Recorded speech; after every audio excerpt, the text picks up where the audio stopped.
Syederalun, untuk peningkatan perekonomian masyarakat petani, khususnya petani tembakau, ternak, dan lainnya di Kabupaten Aceh Besar perlu diperhatikan, baik melalui sarana prasarana maupun peningkatan sumber daya manusia atau SDM dari pihak terkait, baik penyuluh maupun pemerhati pertanian dan peternakan. Hal itu dikatakan Kepala Desa Lam Aling, Kecamatan Kuta Cot Geli, Aceh Besar, Ibrahim M. Hasan, kepada Serambi On TV pada Kamis 6 Januari 2022.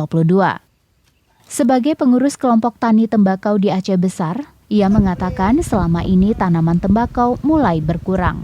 Hal tersebut disebabkan karena kondisi iklim atau cuaca tak mendukung. Selain itu, jika panen mereka menjualnya keluar.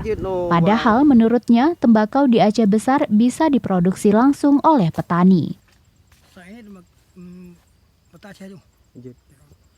Saatnya yang masalah panen tembakau di kampung Tayang Lam Aling sangat mendukung Suji Kecamatan Kuta Cot Geli. Apalagi harga-harga rokok ini harga melambung tinggi. Jadi masyarakat tutah pak diminta belanja untuk di merokok. Maka dengan bakung Aceh, alhamdulillah, karena membantu bacul ekonomi masyarakat petani tembakau. Ya, kan. Banyak masih Pak kecil untuk orang petani yang menanam tembakau Pak.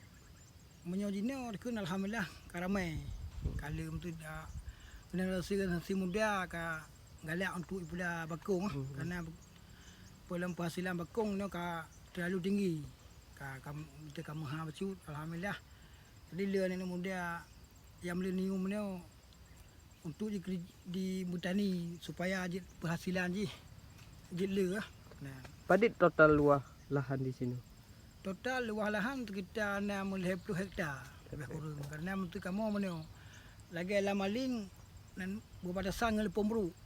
Karena lahan perkebunan Lepong Beruk mentambung dengan Lam Aling. Karena sebagian nasi lantu. Kalau lantu karena kamu kelompoknya nak gabung bawah kelompok. Dalam kecamatan Kuta Cot Geli nak kepotan. Karena kelompok sepakat camakung. Jadi Lam Langhu, Lam Aling, Lam Tu dan Untuk itu mereka sangat membutuhkan perhatian Pemkab setempat untuk dibina atau lain sebagainya sehingga tembakau petani di sana memiliki nilai jual tinggi. Dari Aceh Besar, Henry, Serambi On TV.